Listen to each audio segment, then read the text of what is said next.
Hello everyone, this is Ankita Shukla. I hope you all are doing well. And क्या करने वाले हैं आज हम डिस्कस करने वाले हैं ये कुछ क्वेश्चंस जो कि आप लोगों के द्वारा भेजे गए हैं। और ऑफ कोर्स हम लोग स्ट्रैटेजी और 7 मंथ प्लान को भी डिस्कस करेंगे, क्योंकि अब हमारे पास में 7 मंथ्स बचे हैं और देखा जाए तो 7 मंथ्स भी नहीं बचे हुए हैं। बचे तो यार 8 मंथ्स हैं, लेकिन हम कोशिश करेंगे कि 7 मंथ्स के अंदर अंदर सब कुछ ख़त्म कर दें। एंड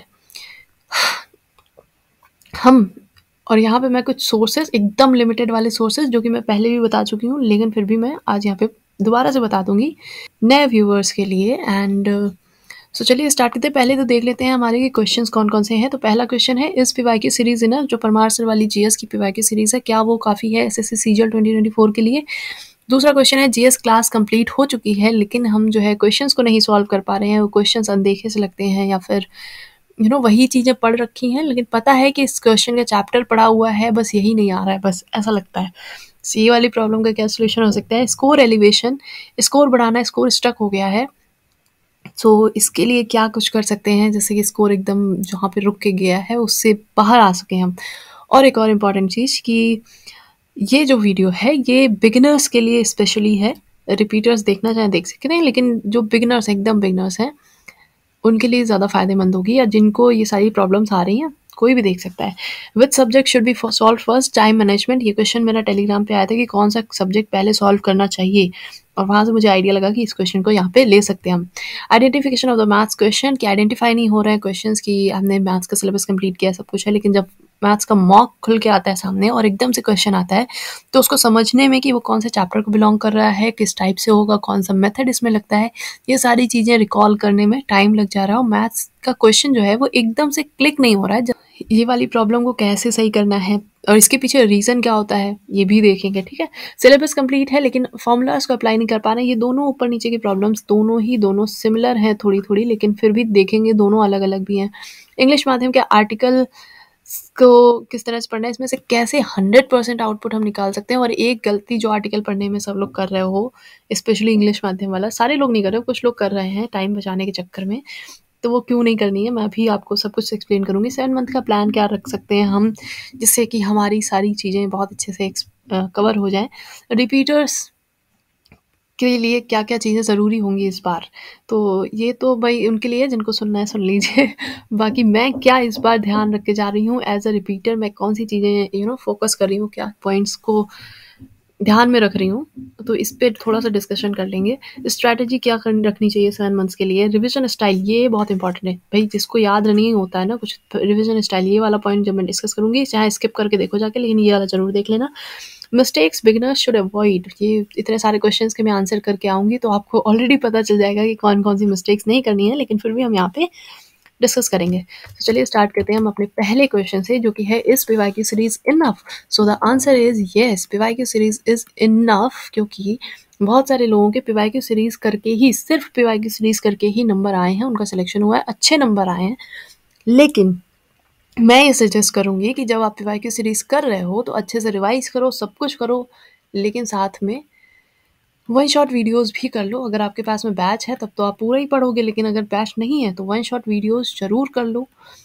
और साथ में जब भी वन शॉट वीडियोस लेके बैठो, पढ़ रहे हो, उस टाइम पे कोई भी रेफरेंस के लिए एक बुक रख लो, कोई भी बुक, ल्यूसेंट, किरण, पिनाकल, कोई भी बुक जीएस की रख लो, जिससे कि अगर वन शॉट वीडियोस में कोई भी टॉपिक स्पीड में निकल गया और आपको नहीं समझ में आया, तो वो बुक आपके सामने खुली होगी जिसमें एक्सप्लेन वे में लिखा होगा। अगर पिनाकल खुली है तो उसमें तो प्रीवियस ईयर क्वेश्चंस होंगे, तो आपको ना पता चल जाएगा कि क्या-क्या इस टॉपिक से पूछे गए क्वेश्चंस हैं, और वो आपको कवर करने में आसानी होगी। कुछ चीज़ें बुक में होंगी, कुछ सर बता देंगे, तो आपके लिए बहुत शॉर्ट वे में, बहुत आसानी से आपका एक सिलेबस एक तरीके से कवर हो जाएगा।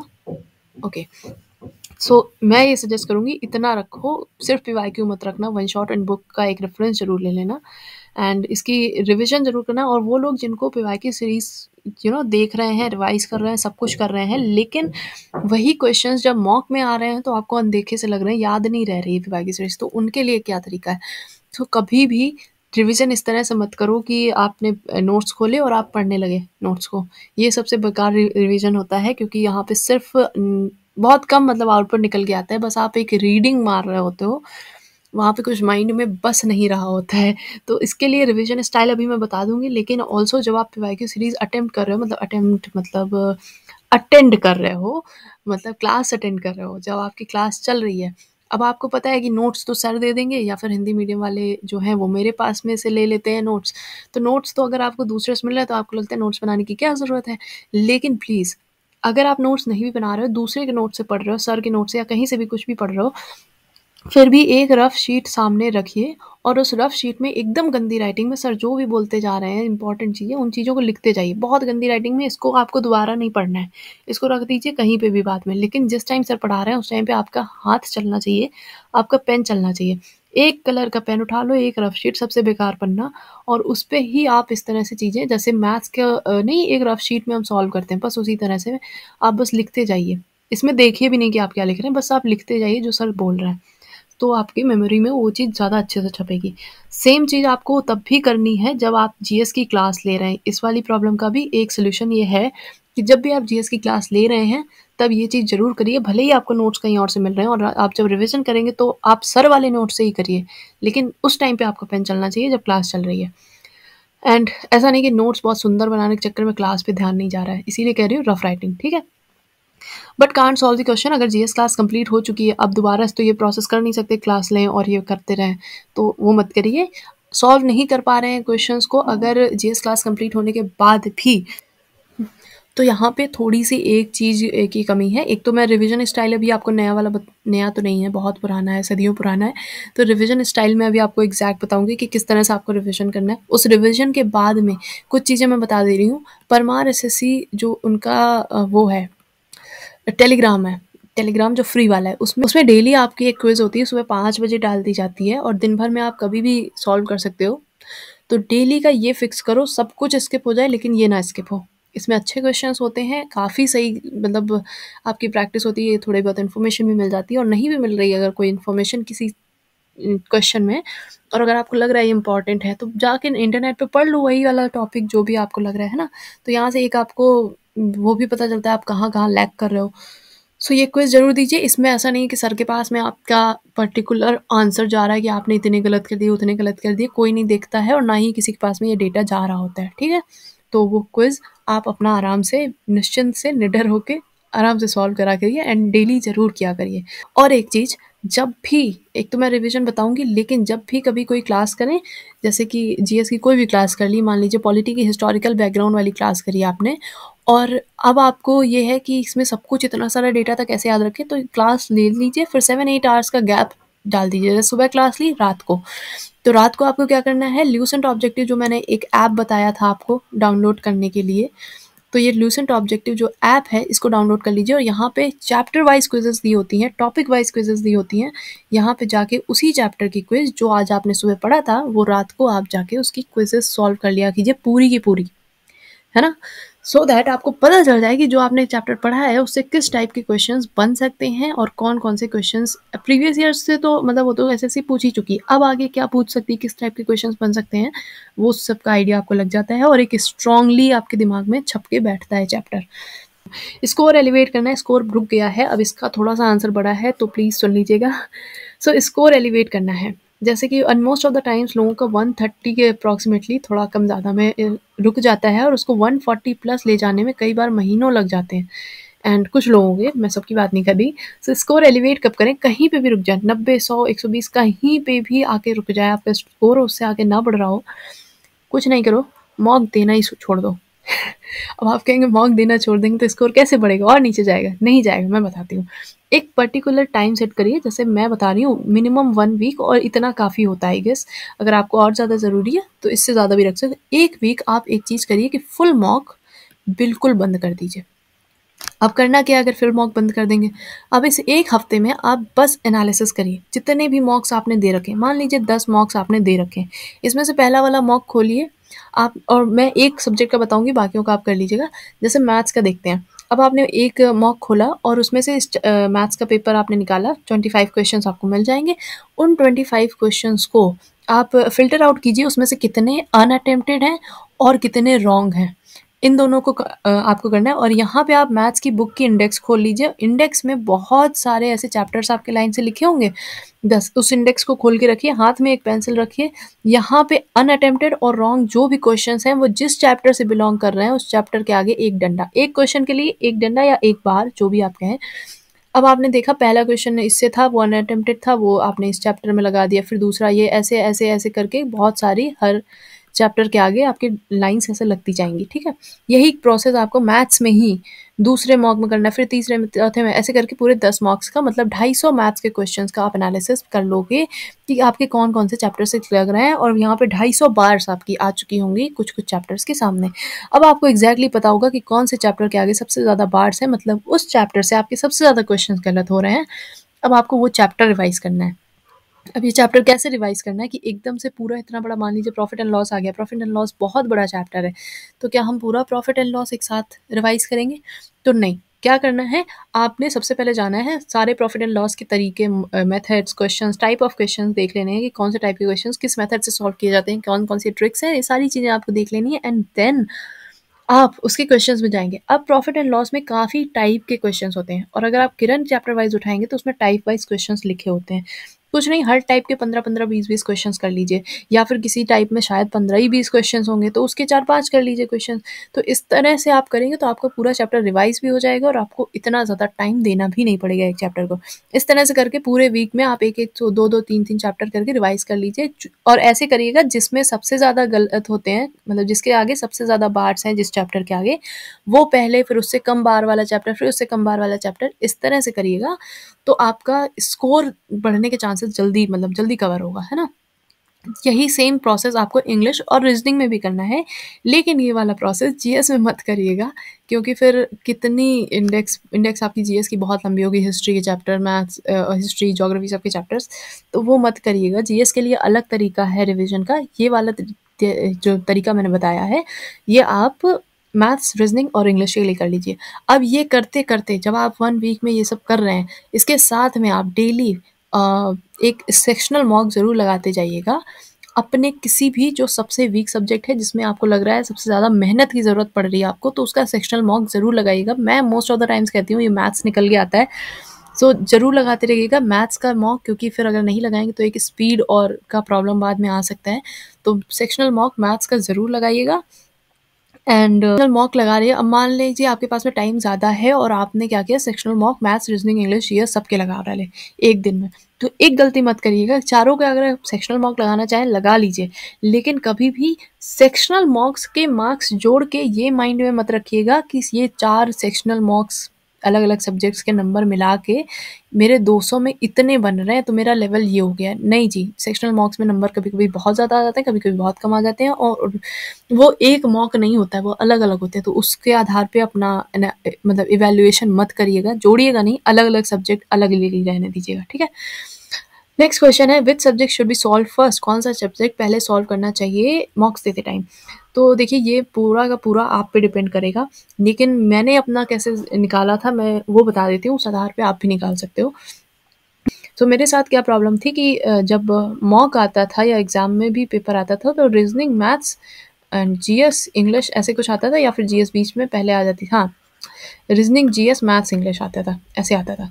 तो इंग्लिश हो जाती थी लास्ट में और उसके जस्ट पहले मैथ्स भी होती थी। तो अगर मेरा मैथ्स में 1-2 क्वेश्चन भी गड़बड़ हो गया तो उसका प्रेशर मेरे पास इंग्लिश में रहता था, क्योंकि वो मैथ्स के क्वेश्चन मेरे दिमाग में घूमते रहते हैं। और जब हम इंग्लिश मेरे से क्या होता है, जब लास्ट में टाइम बिल्कुल टिक टिक टिक टिक चल रहा है उस टाइम पे मेरे से इंग्लिश सिर्फ रीड हो रही होती है, वो मेरे माइंड में जा ही नहीं रही होती, मैं सिर्फ रीडिंग कर रही होती हूँ। सो ये मैं कितनी भी कोशिश कर लूँ मेरे से इंग्लिश में प्रेशर नहीं झेला जाता है। इसीलिए मैं अभी तो खैर वो लेवल आ चुका है कि हाँ कुछ भी सब्जेक्ट आगे पीछे कर लो, कुछ खास फ़र्क नहीं पड़ता। लेकिन एग्ज़ाम में मैं ये रिस्क नहीं लेती हूँ। एग्ज़ाम जब आ जाता है ना पास में, तो 1 हफ़्ते पहले, 1 वीक पहले मैं अपना वाला पैटर्न स्टार्ट कर देती हूँ। अभी तो जैसा पेपर आ जाता है, रीजनिंग, जीएस, फिर मैथ्स, फिर इंग्लिश, ऐसे कर देते हैं। लेकिन एग्ज़ाम के 1 वीक पहले मैं इंग्लिश को पहले कर देती हूँ, then GS, then reasoning and last में मैथ्स। क्यों? क्योंकि मैथ्स में मैं हैंडल कर लेती हूँ प्रेशर, लेकिन इंग्लिश में लास्ट में करने में मेरा बिगड़ जाता है इंग्लिश। तो मैं प्रीलिम्स में तो यही पैटर्न रखती हूँ। तो आपको क्या करना है, हम लोग हमेशा क्या करते हैं, फोकस करते हैं कि पहले कौन सा सब्जेक्ट करना है, इस पे फोकस मत करिए। फोकस ये करिए कि आखिरी में कौन सा सब्जेक्ट नहीं करना है। तो एक बार आप ऐसे करिए कि कुछ दिन मैथ्स को लास्ट में करके देख लीजिए, कुछ दिन रीजनिंग को लास्ट में करके देख लीजिए, कुछ दिन क्या था, इंग्लिश को लास्ट में करके देख लीजिए, और कुछ दिन जीएस को लास्ट में करके देख लीजिए। तो इस तरह से आपको धीरे-धीरे एनालिसिस करते-करते पता चल जाएगा कि कौन-सा वाला सब्जेक्ट है जिसमें आपका प्रेशर नहीं आप हैंडल कर पा रहे हो, तो उसको आप पहले कर लीजिएगा, बाद में मत करिएगा, ठीक है? सबका अलग-अलग होता है, मैं यहाँ पे कुछ थोप नहीं रही हूँ आपके ऊपर, और ना ही कभी किसी की बात मान के अपने सब्जेक्ट का पैटर्न डिसाइड करिएगा, नहीं, अपने आप से इवैल्यूएट करिए, ठीक है?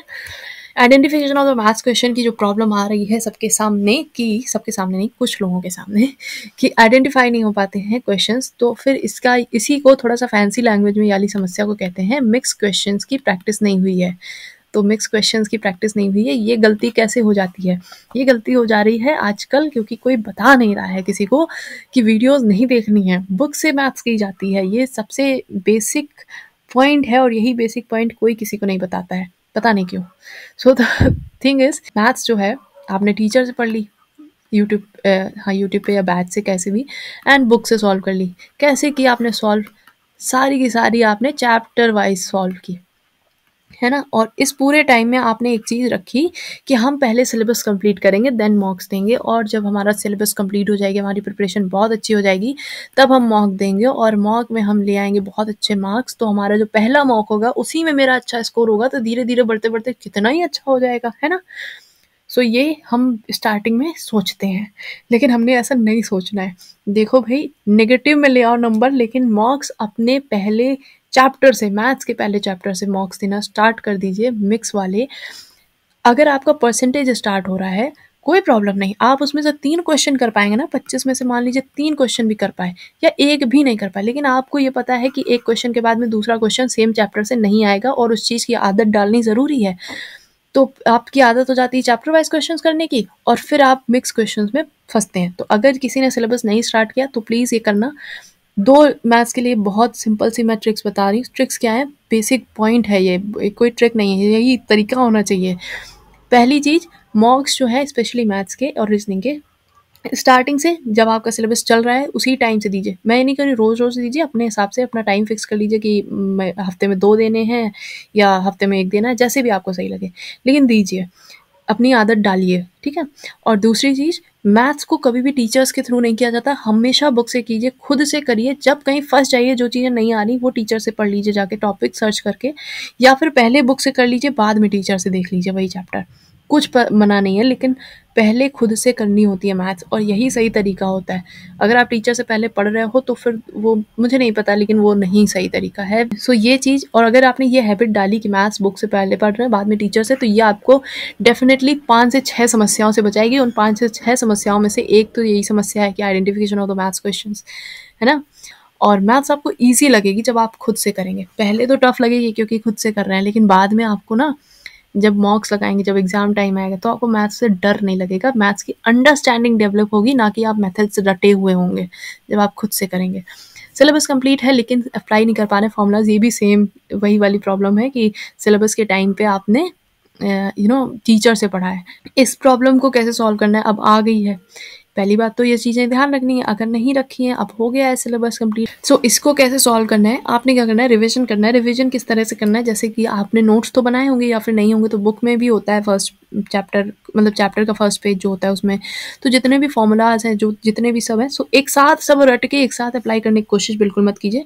चैप्टर वाइज करिए। यहाँ पे कैसे चैप्टर वाइज करिए? एक दिन आप एक चैप्टर उठा लीजिए, मान लीजिए आज परसेंटेज उठा लिया, परसेंटेज की जितने भी ट्रिक्स हैं, जितने भी मेथड्स हैं क्वेश्चंस के, जितने टाइप के क्वेश्चंस को किस मेथड से करते हैं, वो सब रट लीजिए। और दिमाग में रखिए कि आज का जो मैं मॉक दूंगा या दूंगी, उसमें परसेंटेज के सारे क्वेश्चंस के सारे फॉर्मूलाज मैं अप्लाई करूंगी। मतलब बाकी क्वेश्चंस के भाड़ में, लेकिन परसेंटेज का एक भी क्वेश्चन नहीं गलत करेंगे। और परसेंटेज में ध्यान देके, क्योंकि हम रट के आए हैं, हम अभी अभी याद करके आए हैं, प्रैक्टिस करके आए, तो परसेंटेज को कवर करेंगे। परसेंटेज में सारे फॉर्मूलाज अप्लाई करने हैं। हमारा मतलब सिलेबस उस मॉक के लिए आप परसेंटेज तक ही सीमित कर लीजिए, है ना? तो इस तरह से एक दिन आपने परसेंटेज कर लिया, दूसरे दिन प्रॉफिट एंड लॉस को इसी तरह से पढ़ के जाइए, और उसके बाद मॉक्स दीजिए। और मॉक देने में ये माइंड में पहले से रखिएगा कि कहाँ है प्रॉफिट एंड लॉस के क्वेश्चन। इसको तो मैं अपने मेथड से करूँगा, अपनी ट्रिक से करूँगा, अपने फॉर्मूला से करूँगा। सो इस तरह से एक-एक चैप्टर करते जाइए, हर एक मॉक में छोटे-छोटे चैप्टर्स हों, 2-2 चैप्टर्स करके जाइए और ऐसे करते आपकी ये वाली जो प्रॉब्लम है सॉल्व हो जाएगी अपने आप। ये प्रॉब्लम क्यों आ जाती है कि मतलब बहुत सारे मेथड्स और बहुत ज़्यादा एकदम से आपने सिलेबस कंप्लीट कर लिया, लगातार डेली 2-2 घंटे की क्लास लेके, और उनको अप्लाई करने का ध्यान ही नहीं रह रहा कि कौन से क्वेश्चन में कौन सा किस तरह से होना है। ये दोनों सिमिलर प्रॉब्लम्स थी, लेकिन होती मैथ्स में ही, तो दोनों का मैंने तरीका बता दिया। इंग्लिश माध्यम का आर्टिकल, हाँ, एक गलती कर रहे हैं सारे लोग कि उन्होंने ऑडियो भी डालते हैं इंग्लिश माध्यम वाले और अपने चैनल पे वीडियो भी डालते हैं। तो आप लोग क्या कर रहे हो, टाइम बचाने के लिए, एफर्ट्स बचाने के लिए डायरेक्ट ऑडियो और वीडियो देख ले रहे हो। ये मत करो प्लीज़, अपने आप से आर्टिकल पढ़ो, आर्टिकल खोलो और उसमें हाँ मीनिंग्स जो नीचे लिखी होती हैं उनकी हेल्प ले लो, पूरी तरह से लो, वो हेल्प्स लो, और उसके बाद में अपना आर्टिकल स्वयं से पढ़िए, और उसके बाद में आप जाके वीडियो या ऑडियो देख सकते हो और उसके बाद में जाके ये एनालाइज कर सकते हो कि कहाँ कहाँ आपने गलत पढ़ा था और कहाँ कहाँ पे मैम ने उस चीज़ को सही करा है। तो वो चीज़ आप अपना एनालिसिस करिए, लेकिन ये मत करिए कि आप वीडियो देख रहे हो, वीडियो देख के फिर क्या फ़ायदा आर्टिकल का, आर्टिकल खुद से पढ़ने वाली चीज़ होती ना। 7 मंथ का प्लान क्या है? सो मैं तो देखिए आपको यहाँ पे बता सकती हूँ कि इतने सब्जेक्ट्स हैं, 4 सब्जेक्ट्स हैं, 4 सब्जेक्ट्स में इतने चैप्टर्स हैं पर्टिकुलर सब्जेक्ट के, उसमें से ये चैप्टर इतने दिन का है, प्रॉफिट एंड लॉस 6 दिन का है, परसेंटेज 5 दिन का है, ऐसे करके मैं बता सकती हूँ कि इस तरह से आप कवर कर सकते हो सारा सिलेबस इतने दिन में, और उसके बाद में मॉक्स दे दो, क्विज़ेस दे दो, बस काम खत्म। लेकिन ये प्लान आपने कितने लोगों से कहाँ सुना होगा, है ना? किसी एक का भी माना, नहीं माना, क्योंकि कोई नहीं मानता है, मुझे मालूम। तो ये वाली चीज़ मैं बताऊँगी ही नहीं। क्यों बताऊँगी जब किसी को माननी नहीं है ना? तो हम करेंगे क्या यहाँ पे, 7 मंथ का प्लान है, तो इसको काट के हम यहाँ पे लिखेंगे कि हमारे सोर्सेस क्या हो सकते हैं और उनको करने का तरीका क्या हो सकता है। और जो स्ट्रैटेजी वाली बात है यहाँ पे, इसमें भी मैं कुछ थोड़ी छोटी-छोटी चीज़ें बता दूँगी, लेकिन 7 मंथ प्लान आप स्वयं से बनाएँगे। मैं सोर्सेस बता दूँगी, आपका अपने आप बन जाएगा, उसमें कुछ वो नहीं है। तो पहले तो हम देख लेते हैं सोर्सेस। सबसे पहले देखेंगे किसका सोर्स देखेंगे, मैथ्स, ठीक है? कैसे करनी है, जैसे कि मैंने बताया, अगर किसी का नहीं अभी स्टार्ट हुआ है ना सिलेबस, या फिर आपको लग रहा है कि आप स्टार्टिंग से करना चाह रहे हो, जो भी है, सबसे पहले बुक से करो। बुक मुझे सबसे अच्छी लगती है किरण चैप्टर वाइज, लेकिन अगर आपके पास में कोई बुक पहले से है तो वो भी अच्छी बुक है, सारी बुक्स अच्छी होती हैं। ऐसा मैं कोई स्पेसिफिक बुक का नहीं वो कर रही हूँ, ठीक है? किरण चैप्टर वाइज या कोई भी बुक से पढ़िए। उसके बाद में अगर कुछ नहीं आ रहा है तो पवन राव सर से पढ़ लीजिए। अगर आ भी रहा है और आपको देखना है कि क्या कोई दूसरे मेथड से सर ने किया, तो भी आप पवन राव सर से पढ़ सकते हो। किसी और टीचर से समझ आ रहा है तो वो भी पढ़ सकते हो, लेकिन मैं सजेस्ट करती हूँ, पवन राव सर बहुत अच्छा पढ़ाते हैं। एंड उसके बाद में मॉक्स जरूर दीजिए स्टार्टिंग से, from the very first day and from the very first chapter. आप जरूर से जरूर मॉक्स दीजिए, मिक्स क्वेश्चन वाली प्रॉब्लम आपके सामने नहीं आएगी। देन हम बात करेंगे इंग्लिश की। तो इंग्लिश के लिए क्या क्या सोर्सेज हो सकते हैं। तो इंग्लिश में कोई भी बुक आप पढ़ सकते हो।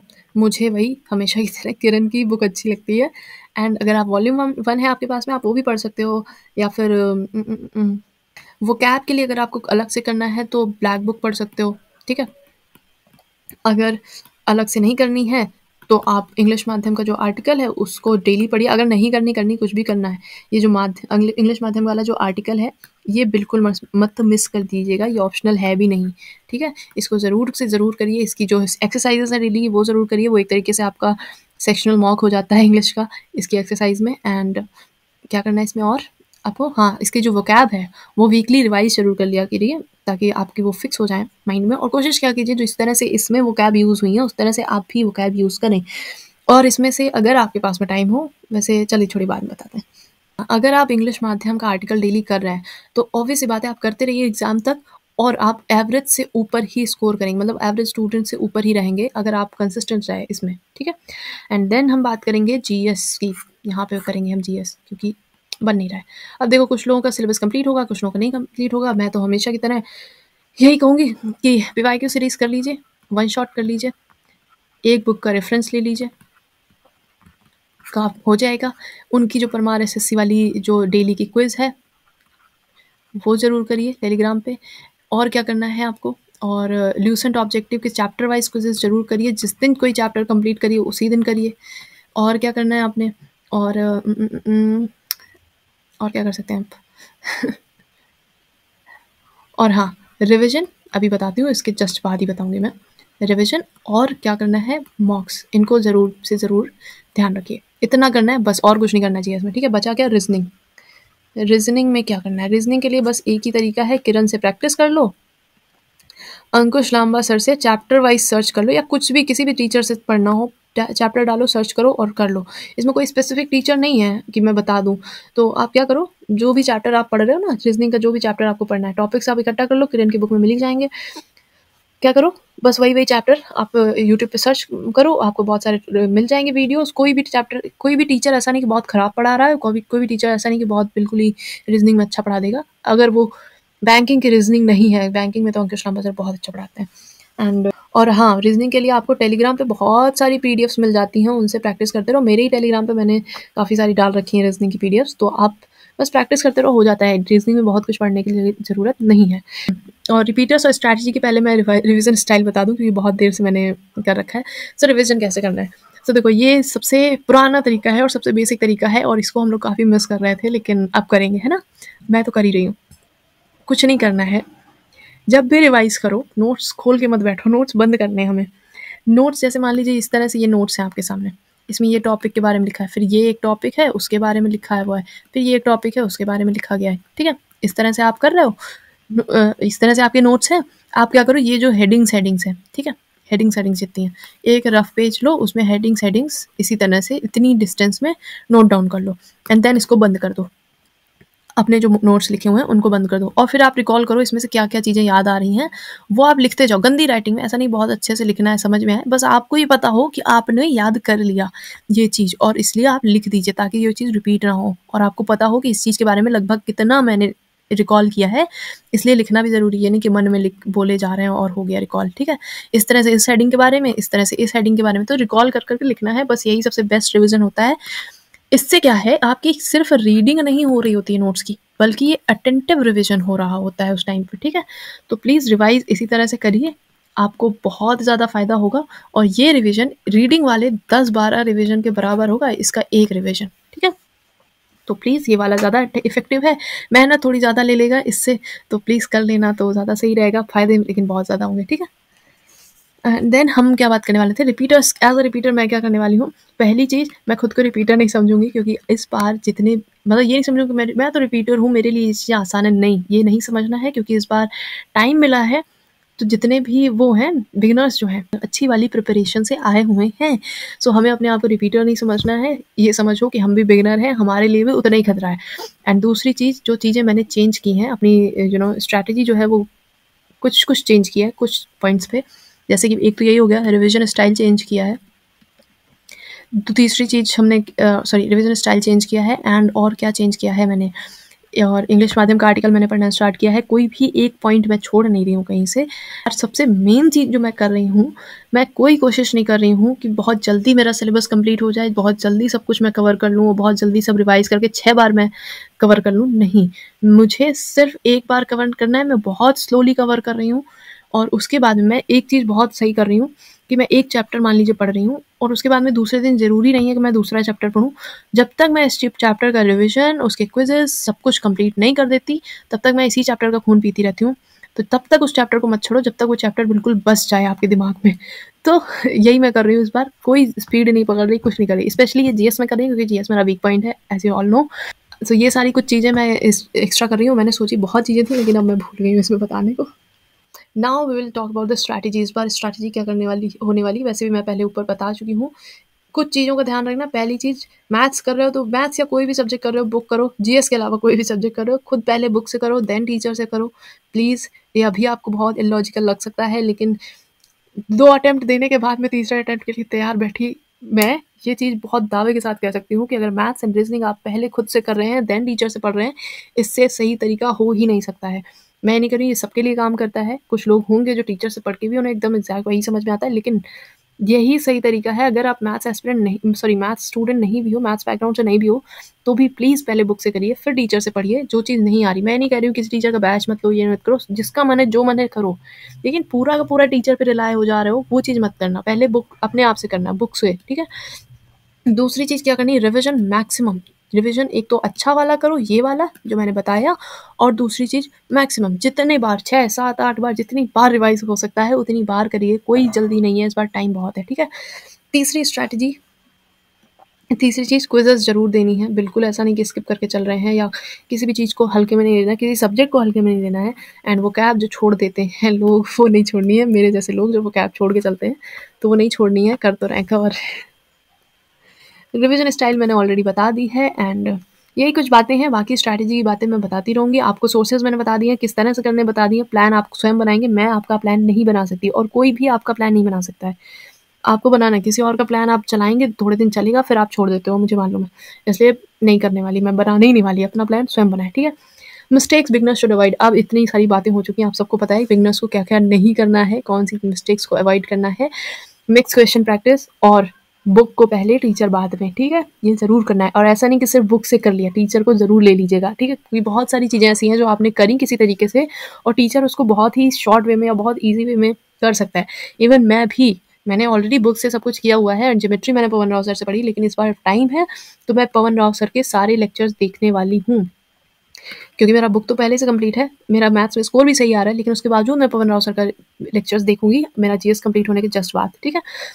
सो ऐसा नहीं है कभी कि हमारा ये कंप्लीट है, इसमें स्कोर अच्छा आ रहा है तो हम नहीं, अगर वहाँ पे कहीं पे भी कुछ चांसेस हैं जहाँ पे आप लैग कर जाओगे तो प्लीज़ कवर कर लो। जैसे मेरा टीचर वाला पॉइंट छूटा हुआ है कि मैंने मैथ्स टीचर से नहीं पढ़ी है, तो मैं पढ़ूँगी अब, मुझे करना है कवर, ठीक है? एक चीज़ हमेशा याद और एक चीज़ बिल्कुल याद रखिएगा कि अगर किसी सब्जेक्ट में आपका स्कोर अच्छा आ रहा है, लेकिन डीप डाउन आपको पता है कि उस सब्जेक्ट में आपकी कुछ ना कुछ कमियाँ हैं, भले ही स्कोर अच्छा आया जा रहा है, वो आपकी लक की बात है, लेकिन आपको पता है कि यहाँ पे कमियाँ हैं इस सब्जेक्ट में, प्लीज़ इग्नोर मत करिएगा। मैं बता रही हूँ उन्हीं कमियों से क्वेश्चंस आते हैं मैं एग्ज़ाम में, है ना? तो मॉक्स में नहीं आएँगे लेकिन एग्ज़ाम में सेम वहीं से आएँगे जहाँ का आपका पढ़ा हुआ नहीं होगा। ये चैप्टर नहीं पढ़ा, वो चैप्टर नहीं पढ़ा, ये नहीं करा, वो नहीं करा। मैंने कभी मैथ्स में इन्वेस्टमेंट कौन-सा था? हाँ, मैथ्स में मैं इंस्टॉलमेंट वाले को जो पार्ट था वो मैंने नहीं किया हुआ था, कभी नहीं किया और इंस्टॉलमेंट मैं हमेशा छोड़ के जाती थी एंड प्रीलिम्स के पेपर में सारी शिफ्ट्स में इंस्टॉलमेंट नहीं आएगा, लेकिन मेरी शिफ्ट में इंस्टॉलमेंट का क्वेश्चन ज़रूर आता था और मुझे छोड़ना पड़ता था। तो मैं ये बता रही हूँ जो छोड़ के जाएँगे वहीं से पेपर बनता है, तो ये करना नहीं। तो जितना भी अगर स्कोर मान लीजिए मॉक्स में, और मॉक्स में मुझे बहुत रेयरली कभी इंस्टॉलमेंट मिल जाता तो मिल जाता था। तो ये चीज़ रखना कि अगर कमियाँ हैं तो वो पूरी कर लेना, भले ही मॉक्स में नंबर आ रहे हों, ठीक है? ये मत समझ लेना कि मॉक्स में आ रहे हैं तो एग्ज़ाम में भी आ जाएँगे। तो ये गलतियाँ मैंने कुछ अपनी गलतियों से आपको बताई हैं चीज़ें और कुछ सोच समझ के आप लोगों की प्रॉब्लम्स को समझ के आंसर्स किए हैं। तो कोशिश की अपनी तरफ से सब कुछ आंसर करने की, जितना कुछ था, बहुत चीज़ें छूट गई हैं आई नो, लेकिन चलो ठीक है कोई बात नहीं, अब आगे वीडियोज़ बनाएँगे बता देंगे। यहाँ पे हम करेंगे प्रमोशन एंड प्रमोशन किस चीज़ का हो रहा है? मेरे नोट्स का। मैंने यहाँ पे स्लाइड नहीं लगाई नोट्स की, जिनको पीवाईक्यू सीरीज़ के हिंदी डिजिटल नोट्स चाहिए, वो जाके मेरे टेलीग्राम चैनल पे टेलीग्राम चैनल का लिंक आपको मिल जाएगा, डिस्क्रिप्शन में नहीं मिलेगा, पिन कमेंट में मिल जाएगा आपको टेलीग्राम चैनल का link. And one more thing, जिन लोगों का टेलीग्राम चैनल वाला लिंक ओपन नहीं हो रहा है उनके लिए मैंने कम्युनिटी पोस्ट में एक वीडियो शेयर की है। उस वीडियो में जाके आप देखिए कि उसको किस तरह से आप सही कर सकते हो, किस तरह से चैनल खोल सकते हो अगर लिंक काम नहीं कर रहा है। तो वो कुछ लोगों के फ़ोन में हो रहा है, तो वो जिन लोगों के में हो रहा है जाके वो मेथड देख लीजिए एंड देन आप ज्वाइन कर लीजिए, हो जाएगा, ठीक है? और टेलीग्राम आपको मिल जाएगा कहाँ पे? पिन कमेंट में। इंस्टाग्राम पे मुझे अब मैसेज मत करिए, मैंने इंस्टाग्राम बंद करने का सोच लिया। ऐसा नहीं है कि मैं बिल्कुल बंद करके बैठी हूँ, लेकिन हाँ, मैं मैसेज बॉक्स नहीं खोलती हूँ अब इंस्टाग्राम का, तो वहाँ पे आप मैसेज ना ही करें अब मुझे, क्योंकि जब से मैंने टेलीग्राम खोल लिया है, ग्रुप में सारी प्रॉब्लम्स आ जाती हैं। ग्रुप में भी टेलीग्राम पे भी पर्सनली कोई मैसेज मत करना, ग्रुप में कर देना और ग्रुप में आ जाती हैं सारी प्रॉब्लम्स और सारे मैसेजेस, तो मैं वो ज़्यादा कंफर्टेबल रहता है। इंस्टाग्राम नहीं रहता कंफर्टेबल, सो मुझे लग रहा है। सो मैंने इंस्टाग्राम को मैसेज जो पार्ट है वो बंद कर रखा है, मैं मैसेजेस बिल्कुल नहीं खोल रही हूँ, ठीक है? So that's it for today's video and thank you so much for watching this video. पढ़ाई करते रहिए, मस्त रहिए, एकदम टेंशन वेंशन लेने की ज़रूरत नहीं है, एकदम शांति से। जितने ज़्यादा खुश रहेंगे उतनी अच्छी प्रिपरेशन होगी, इसलिए खुश ज़रूर रहिए, है ना? वो सबसे इम्पॉर्टेंट है लाइफ में। अब कहेंगे काहे से खुश रहे, कारण तो है नहीं, भी कारण हमारे पास में भी नहीं, लेकिन हम खुश हैं तो खुश रहो। क्या कारण चाहिए यार, खुश रहने के लिए कारण कहाँ चाहिए होता है? बस खुश रहो, सिंपल है। I know it's easy to say but sometimes it's not that easy. It's okay, चलो भैया जिसको जो रहना है करो, अपना खुश रहो, बस मेरा पॉइंट यही है। हाँ, किसी को परेशान मत करो, किसी को ट्रबल मत दो, किसी को कुछ कहो मत और किसी को दुख मत दो। चलो ठीक है, thank you so much for watching this video and bye bye.